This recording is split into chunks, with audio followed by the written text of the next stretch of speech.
मेरे जीजा जी की मानसिक हालत ठीक नहीं थी। यह बात हमें शादी के बाद पता चली। जीजा जी के घर वालों ने हमारे परिवार के साथ धोखा किया था। शादी के कुछ समय बाद जब सच्चाई सामने आई तो जीजा जी के घर वाले शहर छोड़कर भाग गए। अब मेरी बहन उन्हें अपने साथ रखना नहीं चाहती थी, लेकिन जीजा जी का ख्याल रखने वाला भी कोई नहीं था। बहन ने तंग आकर जीजा जी को तहखाने के कमरे में जंजीरों से बांध दिया था। एक दिन मैं गार्डन में कपड़े सुखा रही थी, तभी अचानक जीजा जी की तेज चीख सुनाई दी। वो चीख इतनी खौफनाक थी कि मेरी रूह कांप उठी, क्योंकि जीजा जी तो घर में चारों तरफ शादी की तैयारियां चल रही थी, लेकिन मुझे किसी चीज में कोई दिलचस्पी नहीं थी। पिछले 1 साल से मेरी जिंदगी में सब कुछ बदल चुका था। मैं जो कभी हंसती खेलती और जिंदगी से भरी हुई लड़की थी, मगर अब खामोश हो चुकी थी। मेरा नाम अर्चना है और मैं आगरा से हूँ। पढ़ाई के लिए मैं मुंबई गई थी और 1 साल पहले ही अपनी पढ़ाई पूरी करके घर वापस आई थी। घर लौटते ही मम्मी पापा ने मेरी बड़ी बहन अर्पणा की शादी की तैयारियां शुरू कर दी थी। अर्पणा मुझसे 2 साल बड़ी थी। पहले मम्मी पापा का इरादा था कि हमारी दोनों बहनों की शादी एक साथ हो जाए, लेकिन फिलहाल मेरा ऐसा कोई इरादा नहीं था। अभी मुझे शादी नहीं करनी थी और ना ही मैंने इस बारे में कभी सोचा था। मम्मी पापा ने मुझे शादी के लिए मनाने की बहुत कोशिश की थी, लेकिन मैं हर बार यह कहकर मना कर देती थी कि मैंने अभी इसके बारे में कुछ नहीं सोचा है।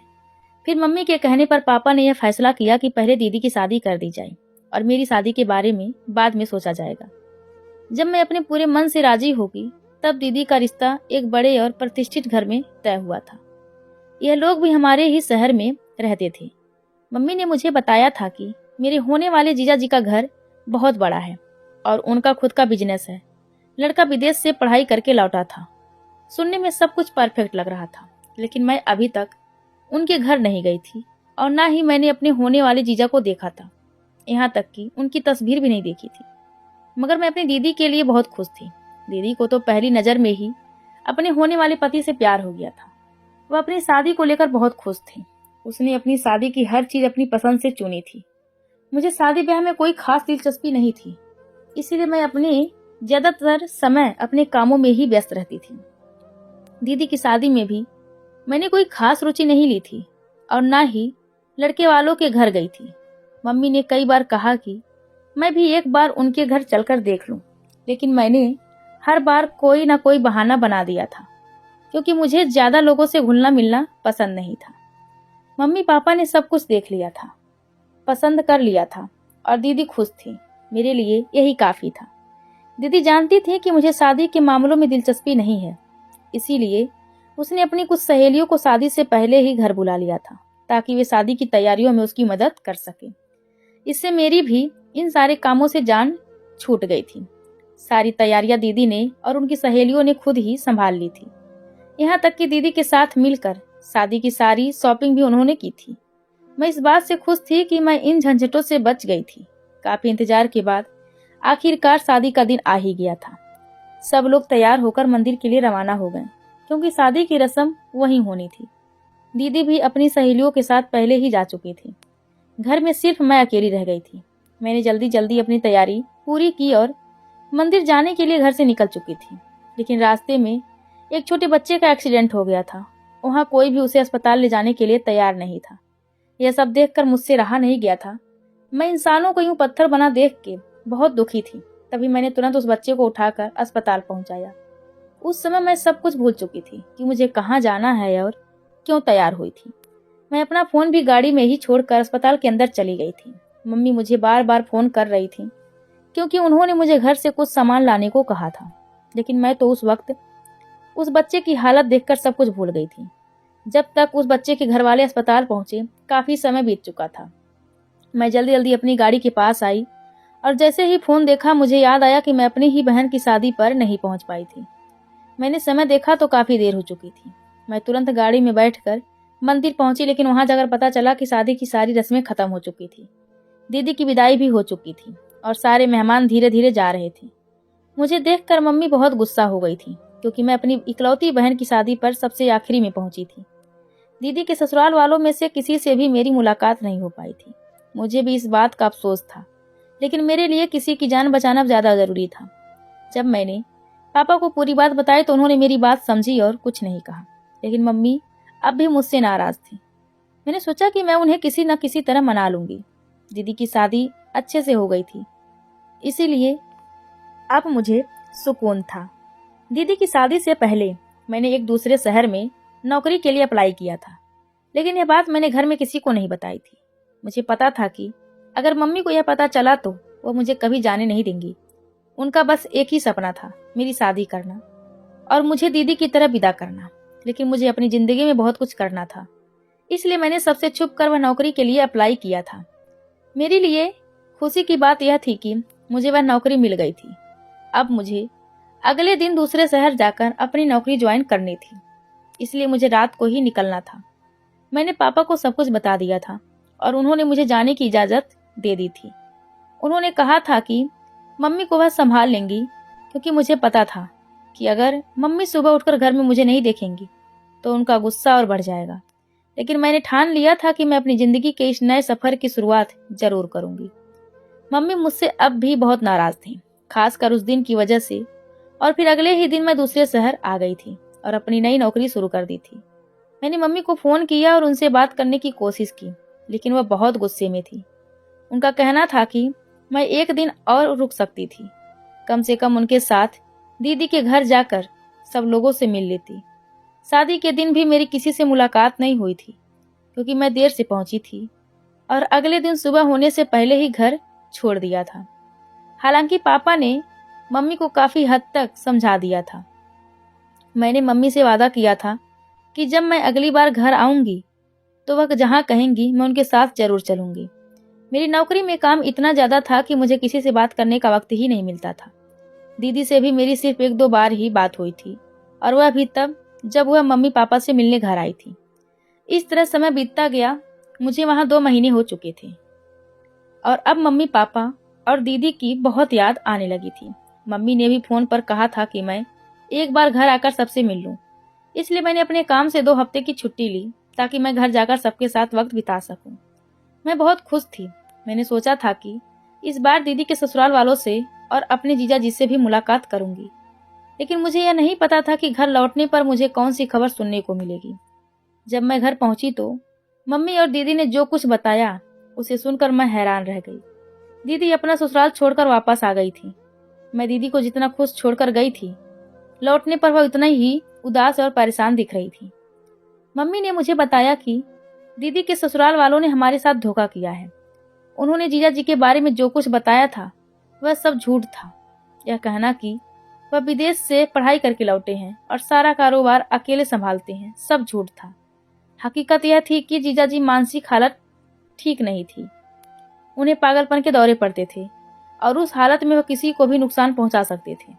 इतनी बड़ी बात उन्होंने हमसे छुपाई थी और हमें शादी के बाद पता चला कि जीजा जी की मानसिक हालत ठीक नहीं है। दीदी ने तो रो रो कर अपना बुरा हाल कर लिया था। वह कितनी खुश थी अपनी नई जिंदगी को लेकर। उसने कितने सपने देखे थे, लेकिन उसकी सारी खुशियां बर्बाद हो गई। उसे एक पागल पति मिला था। ऐसे व्यक्ति के साथ दीदी कैसे अपनी जिंदगी बिता सकती थी? और बात यहीं खत्म नहीं हुई थी। जब दीदी को यह सच्चाई पता चली और वह अपने मायके वापस आ गई ताकि मम्मी पापा उन लोगों से बात कर सके, लेकिन उनके ससुराल वाले शहर छोड़कर भाग गए थे। किसी को नहीं पता था कि वे कहाँ गए। जीजा जी को वे हमारे घर के बाहर छोड़ गए थे, यह कहकर कि वह दीदी के पति हैं, इसीलिए उनकी जिम्मेदारी भी दीदी की है। दीदी तो पहले ही इन 2 महीनों में इस शादी से तंग आ चुकी थी। उनका कहना था कि वह ऐसे इंसान के साथ नहीं रह सकती और ना ही उसकी देखभाल कर सकती हैं। मजबूरी में मम्मी पापा ने जीजा जी को घर में रख लिया, क्योंकि अब उनके पास कोई और ठिकाना नहीं था। हमें भी उनके किसी रिश्तेदार के बारे में कोई जानकारी नहीं थी, लेकिन उन्हें घर के सिर्फ एक कमरे तक सीमित कर दिया गया था। मैं यह सारी बातें सुनकर हैरान और परेशान थी कि कोई किसी के साथ इतना बड़ा धोखा कैसे कर सकता है। दीदी तो अब जीजा जी का नाम तक सुनने को तैयार नहीं थी। उन्हें घर के एक अलग कमरे में रखा गया था और मम्मी पापा वह कमरा हमेशा बंद रखते थे। एक नौकर को उनकी देखभाल के लिए रखा गया था, जो उन्हें खाना दे देता था। उस कमरे में सिर्फ वही नौकर जाता था और कोई नहीं। मुझे यह सब देखकर बहुत बुरा लगता था। न जाने क्यों मेरे मन में जीजा जी के लिए एक तरह की सहानुभूति थी। जब दीदी उनके बारे में कुछ भी बुरा नहीं कहती थी तो मुझे अच्छा नहीं लगता था। दीदी जिस तरह से अपनी नफरत जाहिर करती थी उसे देखकर मुझे दुख होता था। लेकिन मैं जानती थी कि इसमें दीदी की कोई गलती नहीं थी। दीदी ने अपनी शादी और अपने पति को लेकर जो सपने देखे थे वे सब टूट चुके थे। उनके साथ भी धोखा हुआ था। दीदी अब भी किसी तरह इस शादी से पीछा छुड़ाना चाहती थी। मम्मी पापा ने फैसला कर लिया था कि जीजा जी को पागल खाने भिजवा देंगे, लेकिन मुझे यह सब ठीक नहीं लग रहा था। मैंने उनसे कहा कि हमें एक बार किसी अच्छे डॉक्टर से बात करके उनका इलाज करवाना चाहिए। हो सकता है कि वह ठीक हो जाए और अपनी जिंदगी में वापस लौट आए। लेकिन दीदी ने साफ कह दिया था कि वह अब इस रिश्ते को कभी नहीं अपनाएगी, चाहे जीजा जी ठीक भी हो जाएं। दीदी का कहना था कि वह अब उस व्यक्ति के साथ नहीं रह सकती जिसने उसकी जिंदगी बर्बाद कर दी हो। पापा अब भी जीजा जी के घर वालों को तलाश रहे थे। उनका कहना था कि जब तक उनके घर वालों का पता नहीं चलता तब तक हम कोई बड़ा फैसला नहीं कर सकते। पापा का मानना था कि अगर हमने उन्हें कहीं और भेज दिया और बाद में उनके घर वाले आकर हमसे सवाल पूछें तो हम मुश्किल में पड़ सकते हैं। इसीलिए पापा ने दीदी से कहा कि कुछ समय इंतजार कर लें। जैसे ही उनके घर वालों का पता चलेगा इस मामले को हमेशा के लिए खत्म कर देंगे। लेकिन अगर उनके घर वालों का कोई सुराग नहीं मिला तब हम कोई और फैसला लेंगे। मुझे अक्सर उस कमरे से किसी के रोने की आवाजें सुनाई देती थी। शुरू में मैं उन आवाजों को नजरअंदाज कर देती थी। एक दो बार मैंने उस कमरे में जाकर देखने की कोशिश भी की, लेकिन मम्मी ने मुझे रोक दिया था। मम्मी का कहना था कि जीजा जी की मानसिक हालत ठीक नहीं है। अगर मैं उनके सामने गई तो हो सकता है कि वह मुझे नुकसान पहुंचा दें। लेकिन मैंने कभी भी उस कमरे से किसी तरह का शोर या तोड़फोड़ की आवाज नहीं सुनी थी। मुझे सिर्फ वहां से रोने की आवाजें आती थी। एक पागल इंसान तो चिल्लाता है, चीजें तोड़ता है, लेकिन यहाँ सिर्फ सिसकियां सुनाई देती थी। यह सब देखकर मुझे लगने लगा था कि जीजा जी को लेकर हमें कुछ और सच जानने की जरूरत है।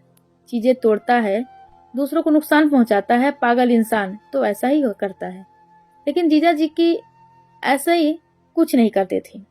जो लड़का उनकी देखभाल करता था उससे मैंने एक दिन पूछा तो उसने बताया कि जीजा जी बस एक कोने में चुपचाप बैठे रहते हैं। उनके हाथ में हमेशा एक दुपट्टा होता है जिसे वह कभी खुद से अलग नहीं करते। हो सकता है वह दुपट्टा उनकी माँ का हो या फिर किसी बहन का। उस लड़के ने बताया कि एक बार उसने वह दुपट्टा लेने की कोशिश की थी तो जीजा जी ने उस पर हमला कर दिया था।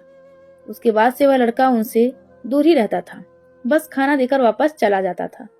दीदी को जब भी उस कमरे के पास से गुजरना पड़ता था तो उन्हें गुस्सा आता था। उन्हें अब जीजा जी से नफरत हो गई थी। उन्हें लगता था कि उनकी जिंदगी बर्बाद करने वाले वही हैं, उनकी सारी खुशियां छीनने वाले वही हैं। दीदी को अब उनका घर में रहना भी सहन नहीं हो रहा था। आखिरकार एक दिन दीदी ने तंग आकर जीजा जी को तहखाने के कमरे में ले जाकर जंजीरों से बांध दिया। यह बात मुझे उस लड़के ने बताई थी। जिस दिन दीदी ने ऐसा किया मैं घर पर नहीं थी। अगर होती तो शायद उन्हें ऐसा करने से रोक लेती। दीदी ने उस कमरे को बाहर से ताला लगा दिया था और चाबी उस लड़के को दे दी थी। मुझे दीदी से ऐसी उम्मीद बिल्कुल नहीं थी। आखिर जीजा जी का क्या कसूर था? धोखा तो उनके घर वालों ने दिया था, तो दीदी जीजा जी से किस बात का बदला ले रही थी? दीदी ने साफ कह दिया था कि जीजा जी को उसी कमरे में पड़े पड़े मर जाने दो। वह अब उन्हें अपने जीवन में कोई जगह नहीं देना चाहती थी। इसके बाद दीदी ने अपनी जिंदगी से फिर से जीना शुरू कर दी थी। वह बाहर जाने लगी थी। उनकी दोस्ती कुमार नाम के एक व्यक्ति से हो गई थी। वह अब ज्यादा वक्त उसी के साथ बिताती थी। दीदी का कहना था कि वह कुमार से प्यार करने लगी हैं और जल्द ही उससे शादी करेंगी। मुझे यह सब देखकर दुख होता था। उन्हें जीजा जी का ख्याल रखना चाहिए था। शायद उनकी देखभाल और प्यार से वह ठीक हो सकते थे, लेकिन दीदी ने अपना रास्ता अलग कर लिया था। उस दिन के बाद मैंने भी उस कमरे की तरफ जाना छोड़ दिया था। एक दिन मैं गार्डन में कपड़े सुखा रही थी, तभी अचानक तहखाने से किसी के चिल्लाने की आवाज आई। वह आवाज सुनकर मेरी रूह कांप गई। जीजा जी अर्चना नाम पुकार रहे थे। अर्चना, यह तो मेरा नाम था। यह आवाज मुझे जानी पहचानी लग रही थी, जैसे मैंने यह आवाज पहले भी कहीं सुनी हो। फिर अचानक मेरे दिमाग में एक नाम आया, दीपक। सोचते ही मेरी सांसें थम गई। मेरी आंखों के सामने अतीत की तस्वीरें घूमने लगी। क्या यह सच हो सकता है? लेकिन नहीं, यह कैसे हो सकता है? यह नामुमकिन था। फिर भी मेरा दिल जोर जोर से धड़कने लगा। कहीं जीजा जी वही दीपक तो नहीं? मैं यह सोच भी नहीं सकती थी, लेकिन मेरा दिल गवाही दे रहा था कि जो इंसान उस कमरे में कैद है वही है दीपक। मुझे उसकी मदद करनी चाहिए थी। क्या यही वजह थी कि मैं उसके लिए अपनापन महसूस करती थी? लेकिन मैं इस सच को मानने से इनकार रही थी। यह नहीं हो सकता था। मेरा जीजा दीपक नहीं हो सकता था। यह सोच ही मेरी रूह को कँपाने के लिए काफी थी कि अगर यह सच हुआ तो मैं इस भयानक हकीकत को कैसे सह पाऊंगी। लेकिन अब मुझे उस कमरे में जाकर यह देखना ही था कि आखिर मेरा जीजा कौन है। उस दिन मम्मी पापा घर पर नहीं थी। दीदी भी कुमार के साथ बाहर गई हुई थी। मैंने उस लड़के को बुलाया जो जीजा जी को देखभाल करता था और उससे तहखाने वाले कमरे की चाबी मांगी। जैसे ही मैंने उस कमरे का ताला खोला और अंदर कदम रखा, सामने बैठे व्यक्ति को देखकर मेरे पैरों तले से जमीन खिसक गई, क्योंकि वह कोई और नहीं दीपक था। उसे देखते ही मेरी आंखों से आंसू बहने लगे। मैं अपने आंसू रोक ही नहीं पा रही थी। धीरे धीरे कदम बढ़ाते हुए मैं उसके पास पहुंची। जब मैंने उसका नाम पुकारा तो उसने तुरंत अपनी नजर उठाकर मेरी ओर देखा। उसकी आंखों में क्या कुछ नहीं था, सिकवे, दर्द, शिकायतें, तकलीफ और गहरी पीड़ा। मुझे देखते ही उसने मेरा हाथ थाम लिया और मुझे अपने सामने बिठा लिया। वह बहुत ध्यान से मुझे देख रहा था। मुझे कहीं से भी वह पागल नहीं लग रहा था, जैसा कि सब लोग कहते थे। दीपक ने धीरे से अपना हाथ मेरे चेहरे पर रखा और मेरा नाम पुकारा। उसकी आवाज सुनते ही मेरा संयम टूट गया। मैं तेजी से उस कमरे से बाहर भागी और अपने कमरे में जाकर फूट फूट कर रोने लगी। मैंने कभी नहीं सोचा था कि दीपक को दोबारा कभी देखूंगी, तो इस हालत में भी। ये सब क्या हो गया था? मैंने तो कभी ऐसा सोचा भी नहीं था। दीपक और मैं एक दूसरे को सिर्फ जानते ही नहीं थे, बल्कि हम दोनों एक दूसरे से बेइंतहा प्यार करते थे। मेरी और दीपक की मुलाकात मुंबई में हुई थी, जब मैं अपनी पढ़ाई पूरी करने के लिए वहां गई थी और हॉस्टल में रहकर पढ़ाई कर रही थी। दीपक भी मेरी यूनिवर्सिटी में ही पढ़ता था। वो बहुत हैंडसम और गुड लुकिंग था। यूनिवर्सिटी की बहुत सी लड़कियां उसे पसंद करती थी, लेकिन दीपक ने उन सब में से मुझे चुना था। हम दोनों का काफी वक्त साथ गुजरता था और फिर देखते ही देखते यह पसंद कब प्यार में बदल गई, हमें पता ही नहीं चला। हम दोनों एक दूसरे के लिए सब कुछ करने को तैयार थे। हमने तय किया था कि जैसे ही हमारी पढ़ाई पूरी होगी, हम दोनों शादी कर लेंगे। दीपक का कहना था कि उसके घर वालों को कोई ऐतराज नहीं होगा। मैं भी जानती थी कि मेरी मम्मी पापा मेरी पसंद पर ऐतराज नहीं करेंगे, बल्कि वो तो खुद चाहते थे कि मेरी और दीदी की शादी एक साथ हो जाए। लेकिन फिर जब हमारा यूनिवर्सिटी का आखिरी साल था, मैं घर मिलने के लिए आई थी। मैंने दीपक को कई बार फोन किया, लेकिन उसका फोन बंद जा रहा था। और फिर एक रात जब मैंने दीपक को कॉल किया तो फोन काजल ने उठाया। काजल हमारे यूनिवर्सिटी से में पढ़ने वाली बहुत मॉडर्न और बोल्ड लड़की थी। वो काफी वक्त से दीपक के पीछे पड़ी हुई थी, लेकिन दीपक ने कभी भी उसमें कोई दिलचस्पी नहीं दिखाई थी। उसकी आवाज सुनकर मैं चौंक गई। काजल ने कहा कि वो दीपक के घर पर है। उसकी बात सुनकर मुझे झटका लगा था। मुझे इस बात पर यकीन नहीं हुआ। अगले ही दिन मैं मुंबई लौट गई। जब मेरी काजल से मुलाकात हुई तो उसने मुझे बताया कि उसके और दीपक के बीच बहुत कुछ हो चुका है, इतना कुछ जो मैं सोच भी नहीं सकती थी। मैं यह बात मानने के लिए बिल्कुल तैयार नहीं थी। दीपक मुझे धोखा नहीं दे सकता था। काजल का कहना था कि वो इतनी खूबसूरत है कि कोई भी लड़का उसे मना नहीं कर सकता। आखिरकार दीपक भी उसके पीछे पागल हो गया था। उसने मुझसे कहा कि अगर मुझे यकीन नहीं है तो मैं रात में दीपक के अपार्टमेंट में जाकर खुद देख लूं। उसने दावा किया कि वो हर रात वहीं होती है और दीपक खुद उसे अपने साथ ले जाता है। इस बारे में मेरी दीपक से कोई बात नहीं हुई थी।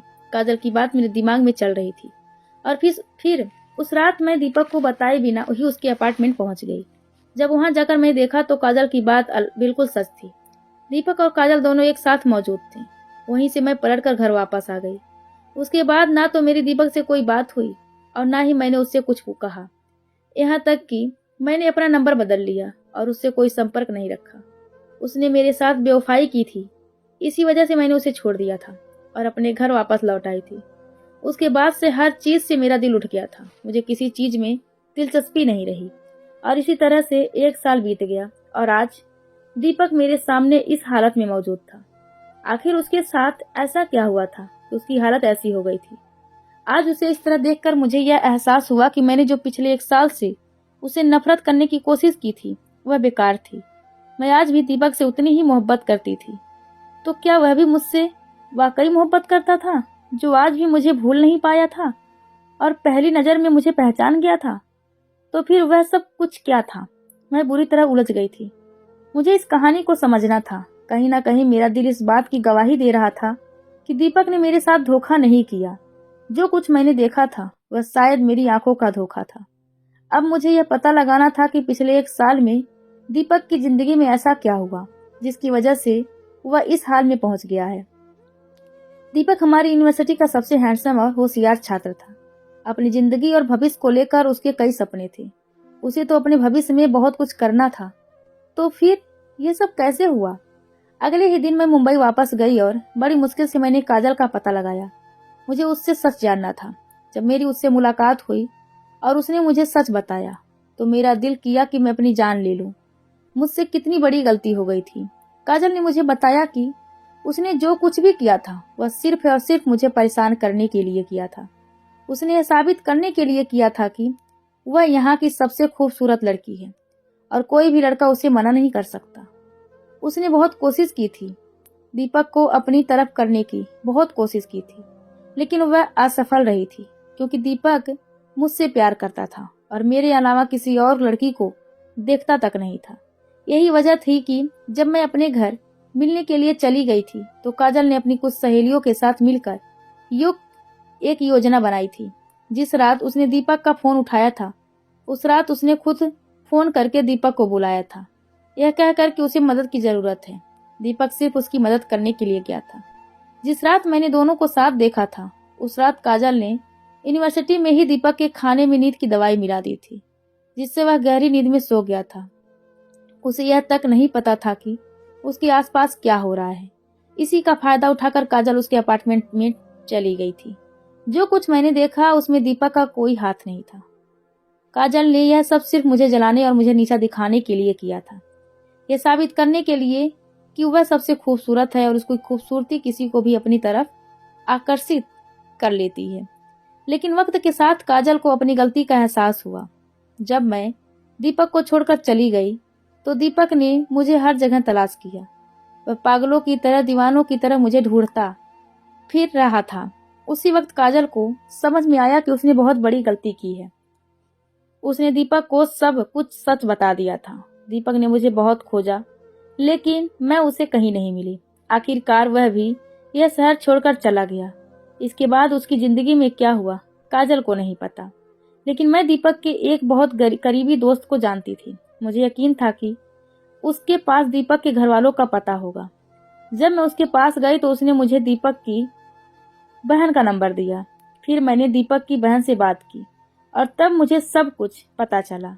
उसकी बहन ने बताया कि मेरे छोड़कर जाने के बाद दीपक ने सब कुछ छोड़ दिया था, यहाँ तक कि वह अपने भविष्य के सारे सपने जो वह करना चाहता था सब छोड़ चुका था।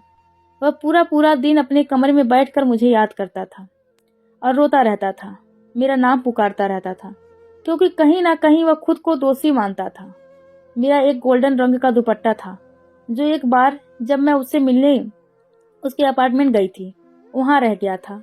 वह उस दुपट्टे को अपने पास रखता था और उसे एक पल के लिए भी खुद से दूर नहीं करता था। मेरा इस तरह अचानक चले जाना दीपक को पागल कर चुका था। उसके घर वालों ने दीपक का इलाज कराने की बहुत कोशिश की, लेकिन इलाज के बाद भी कोई फर्क नहीं पड़ा। डॉक्टर का यही कहना था कि दीपक को सिर्फ एक इंसान ठीक कर सकता है और वह इंसान वही है जिससे वह प्यार करता है। उसके घर वालों ने मुझे तलाशने की बहुत कोशिश की थी, लेकिन उन्हें मेरा कोई पता नहीं था कि मैं कहाँ हूँ। इस बीच दीपक की हालत और खराब होती जा रही थी। तब उसके घर वालों ने यह फैसला किया कि दीपक की शादी करा दी जाए। शायद अगर उसकी जिंदगी में कोई दूसरी लड़की आ जाएगी तो वह उसे भूलकर अपनी जिंदगी फिर से जीना शुरू कर देगा। लेकिन यह कोशिश भी नाकाम रही। शादी के अगले दिन जब वे लोग हमारे घर गए थे तो उन्होंने मेरी तस्वीर देख ली थी। दीपक ने पहले भी अपनी बहन को मेरे बारे में बताया था और मेरी तस्वीर दिखाई थी। वे मुझे देखते ही पहचान गई थी, लेकिन उस वक्त बहुत देर हो चुकी थी। दीपक की शादी मेरी बहन से हो गई थी, लेकिन जब मेरी बहन को यह बात पता चली थी कि दीपक की मानसिक हालत ठीक नहीं है तो उसने अपना रवैया बदल लिया था और घर छोड़कर आ गई थी। उसी वक्त दीपक के घर वालों ने सोच लिया था कि उन्हें क्या करना है। अगर वे दीपक को कहीं और ले जाते तो शायद वह कभी ठीक ना हो पाता। इसीलिए उन्होंने दीपक को हमारे घर भेज दिया था, क्योंकि उन्हें पता था कि मैं उसी घर में रहती हूँ और जब मैं उसकी नजरों के सामने रहूंगी तो उसे देखकर दीपक खुद ब खुद ठीक हो जाएगा। उसके ठीक होने का सिर्फ यही एक तरीका था, इसीलिए वे उसे हमारे घर के बाहर छोड़कर चले गए थे और खुद जानबूझकर गायब हो गए थे, क्योंकि उन्हें पता था कि अगर वह हमारे सामने रहेगा तो मेरे पापा कभी भी दीपक को अपने घर में रखने के लिए राजी नहीं होंगे और उसे वापस भेज देंगे, जिससे वह कभी ठीक नहीं हो पाएगा। यह सब कुछ उन्होंने दीपक को ठीक करने के लिए किया था। मैं तो यह सुनकर हैरान रह गई थी। मैंने कैसे उसकी मोहब्बत पर शक किया था। जो शख्स मेरी मोहब्बत में इस हाल में पहुंच गया था, मैंने उस लड़की की बातों में आकर सब कुछ बर्बाद कर दिया था, अपनी मोहब्बत को खो दिया था। काश एक बार मैं दीपक से बात करती, उससे पूछती, उससे लड़ती झगड़ती तो उसी वक्त मुझे काजल की सच्चाई पता चल जाती और बात यहाँ तक कभी नहीं पहुँचती। दीपक की यह हालत कभी नहीं होती। कहीं न कहीं उसकी इस हालत की जिम्मेदार मैं ही थी और मैं उसके लिए खुद को कभी माफ नहीं कर सकती थी। मैंने दीदी को और घर वालों को सारा सच बता दिया था। दीदी ने भी यही कहा था कि वह दीपक को छोड़ चुकी है और अब कुमार उनके लिए सब कुछ है। वह कुमार से शादी कर लेगी। दीपक कल भी मेरा था और आज भी मेरा है। मैं उसका ख्याल रखूंगी और उसे ठीक करने की कोशिश करूंगी। उन्हें यकीन था कि मेरा साथ उसे जिंदगी में वापस ले आएगा और फिर मैंने दीपक से शादी कर ली थी। मुझे वह जैसे भी था वैसे ही स्वीकार था, क्योंकि मैं उससे बेपनाह मोहब्बत करती थी। मैं दीपक का बहुत ख्याल रखती थी, उसे अपने होने का एहसास दिलाती थी कि मैं उसके साथ हूँ और उसे कभी छोड़कर नहीं जाऊंगी। डॉक्टर से भी दीपक का इलाज चल रहा था और अब आहिस्ता आहिस्ता पहले की तरह ठीक होने लगा था। मैं एक पल के लिए भी उसकी आंखों से दूर नहीं होती थी। डॉक्टर का कहना था कि अब अगर फिर से मैं उसे दूर चली गई तो वह इस सदमे को सहन नहीं कर पाएगा और उसकी मौत हो जाएगी। इस बात ने मुझे डर में डाल दिया था, इसलिए मैं दीपक के साथ हमेशा छांव की तरह रहती थी, उसका ख्याल रखती थी। दीपक पागल नहीं था, वह बिल्कुल ठीक था। बस मेरी जुदाई ने उसे ऐसा बना दिया था। उसके दिमाग पर बहुत असर पड़ा था, जिसकी वजह से वह ऐसा हो गया था। लेकिन अब आहिस्ता आहिस्ता वह जिंदगी की तरफ वापस आ रहा था। मैंने दीपक के साथ दूसरे शहर जाने का इरादा किया था और फिर हम दोनों घूमने के लिए दूसरे शहर चले गए थे। मैं हर तरह से दीपक को यह यकीन दिलाने की कोशिश कर रही थी कि मैं उसे कभी छोड़कर नहीं जाऊंगी, हम दोनों हमेशा साथ रहेंगे। 6 महीने लग गए थे और दीपक जिंदगी में वापस लौट आया था। मैंने दीपक से अपनी गलती की माफी मांगी थी कि मुझे उसे इस तरह छोड़कर नहीं जाना चाहिए था। जिनसे मोहब्बत की जाती है उन पर भरोसा किया जाता है। भरोसे के बिना मोहब्बत का कोई अस्तित्व नहीं होता और यह बात मुझे समझ आ गई थी। अब मैं दीपक पर शक करने के बारे में सोच भी नहीं सकती थी, क्योंकि मैं समझ गई थी कि दीपक मेरे अलावा कभी किसी दूसरी लड़की को पसंद नहीं करेगा। मैं उसकी पहली और आखिरी मोहब्बत थी और मेरी भी पूरी जिंदगी दीपक के लिए थी। भगवान ने हमें दोनों को एक दूसरे के लिए बनाया था। देर से ही सही हम दोनों एक दूसरे से मिल गए थे और हमारी मोहब्बत एक आदर्श मोहब्बत बन गई थी। सब लोग इस बात पर बहुत खुश थे। दीदी ने भी कुमार से शादी कर ली थी। दीपक पहले की तरह बिल्कुल ठीक हो गया था और उसने अब अपना बिजनेस संभाल लिया था। हम लोग अपने शहर वापस आ गए थे और सब मिलकर एक साथ रहने लगे थे। दोस्तों, वीडियो कैसा लगा कमेंट करके जरूर बताएं। वीडियो को लाइक और चैनल को सब्सक्राइब जरूर करें। धन्यवाद आप सबका इस कहानी को सुनने के लिए।